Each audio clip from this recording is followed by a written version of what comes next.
Hey, how you doing recently? Do you feel like your brain maybe not worked too good? Do you feel like a dum-dum? Maybe you feel like you're not even scratching the surface of what you're capable of, and if you just somehow your brain, you could actually do the things that you want to do, and you'd be motivated to do them. That was me about 2 months ago.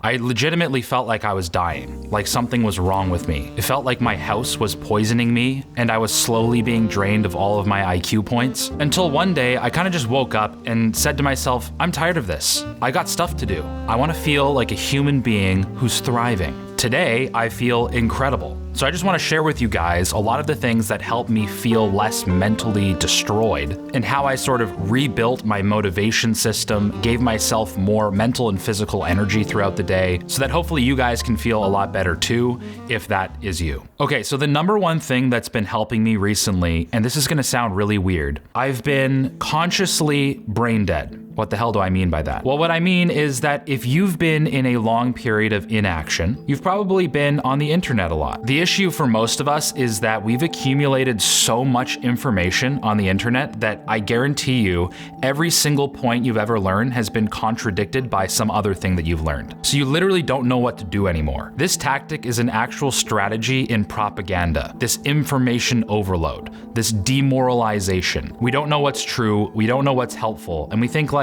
maybe it doesn't matter. Maybe nothing matters. And in a way, you're right. The answer to being more productive in the year of our Lord 2025 is to flip a switch in your brain where you're no longer consulting the internet or outside information in order to do basically anything. Become brain dead. Become an actual Neanderthal and do things the stupid way. Do you have to write an essay for school? You don't know how to start, you don't know the perfect angle? Maybe it's an essay about Genghis Khan. Sit down at your computer and write it the brain dead way. Genghis Khan was this guy who was really important and he did all of these things and he had all these wives. Total womanizer, had like 100 children, maybe 1,000 children, 10,000 children. Anyways, pretty crazy. He did this and this and that. You have to keep it in your mind to proactively dumb yourself down, cut through the noise, and do stuff. And then what you'll find is while you're doing it, you'll not really want to be an absolute dum-dum about it. You'll employ whatever strategies feels right to you, but you'll only do that if you're proactively engaged in the thing anyways, and then you can call upon outside resources to help you do that thing better. But until then, go and do it the stupid way. Another thing that's been insanely helpful to me is that I've dialed in my circadian rhythm. Dialing in your circadian rhythm is probably the easiest possible way you can feel infinitely better. And it doesn't need to be super complicated. I basically did 3 things that have really helped me get higher quality sleep, longer sleep, and deeper sleep. The first thing is I solved the issue of my bright room. So basically, I don't have a room. I just have an upper floor. Oh, poor me. I've been sleeping on this loft and it's not really enclosed and there are like 16 different windows so that when the sun comes up in the morning and I still want to be asleep, I wake up anyways, or I stay asleep, but my brain knows that it's bright through my eyelids, so I'm not gonna be sleeping very deep when that's happening. So I said to myself, do I buy curtains for all of these windows? That's probably the smart thing to do, but I'm not very smart. The second thing I thought is like, oh, maybe I get one of those bed curtains that goes all the way around, like in those haunted mansions, but that just creeps me out and I didn't want to do that. But the third idea was my best idea. I just figured, why don't I bring the curtains closer, put them on my face? I bought a sleep mask. They're like $9 on Amazon. I would highly recommend them so that it stays dark for you for as long as you want until you're ready to wake up and blast your retinas with some sun. Which, by the way, is my second tip. Within 30 minutes of waking up, go outside. You don't have to stare at the sun, although some people, like Andrew Huberman, will tell you to stare at the sun, but just be outside. Have the sun in your face. Let your body know that it's time to wake up. Do that consistently over a few days, few weeks, your body will get the message. It'll know that whatever your consistent wake up time is time to give you energy. And the third thing I did is I stopped abusing caffeine. And I didn't even know I was abusing caffeine. I was using it wrong. And changing this one little thing made a huge difference and helped mitigate my afternoon crash. So what I did is as soon as I wake up, I set a timer for 90 minutes. During those 90 minutes, I can do whatever I want. What I typically do is I make myself a cup of decaf coffee. The reason I started doing this is because when you first wake up, it takes about 90 minutes for your brain to purge itself of adenosine. Adenosine is a molecule that makes you feel sleepy, so you gotta wait 90 minutes for your body to wake you up naturally. The problem is that most coffee drinkers like to go straight for the coffee, and coffee has caffeine, and caffeine binds to adenosine. It holds it captive so that your brain can't purge it. Once the caffeine wears off, the adenosine is still there, and you feel really, really tired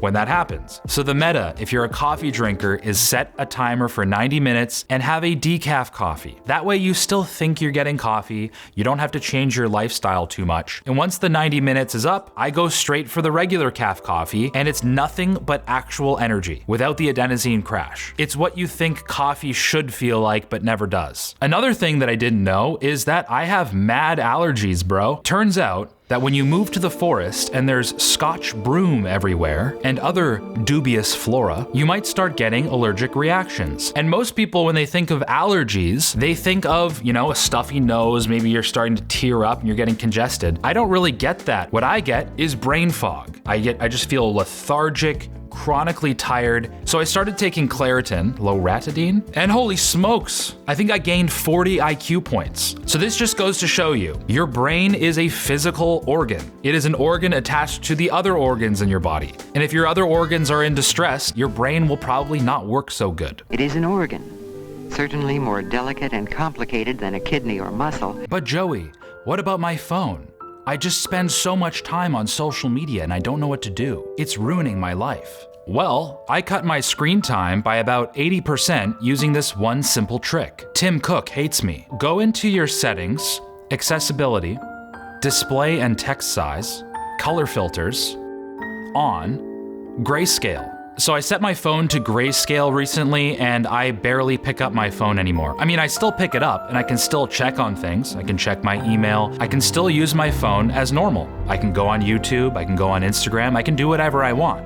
The thing is, I don't, because it's boring now. I'm still getting all of the information, it's just less fun. And that's exactly the point. And the nice thing is, if you really need to know the color of something, you can just go into your settings and flip it back.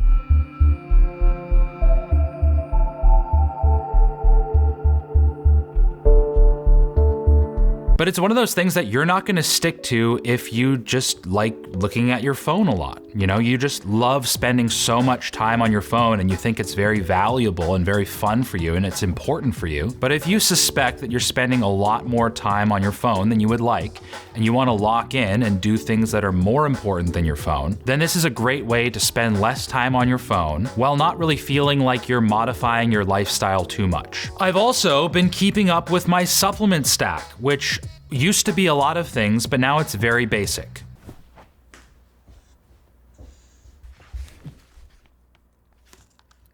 Okay, it's a lot. Ew. What the f?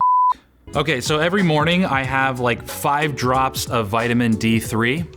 I am overdosing. I don't know if I would recommend that. I'm not recommending what you do, I'm just saying what I do. I also take 2 of these. This is Mutant Multi-Athletes Vitamin Plus. I have no association with any of these. One of the more important ones I take that I would highly recommend is cod liver oil.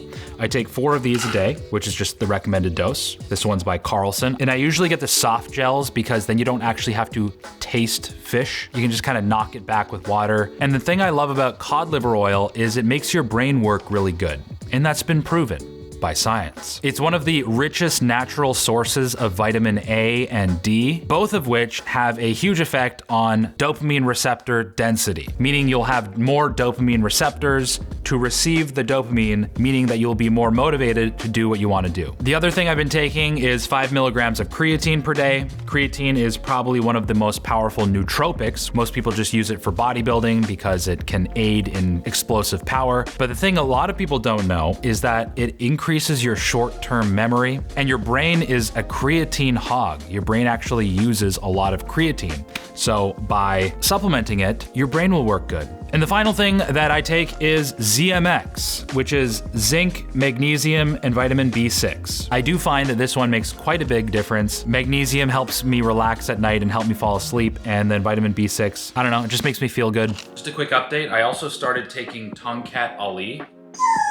My dog doesn't like that I started taking it. And this is for testosterone optimization. That's my supplement stack. So yeah, hopefully all of this stuff gives you some ideas, some mindsets, some resources, some little tips and tricks to help you feel like your brain is being utilized better so that you have more motivation and energy all the time. Oh, hello. So a lot of you didn't even get notified that I posted my last video. I posted it like 3 weeks ago. So you can check that out right here. It might be very useful for you.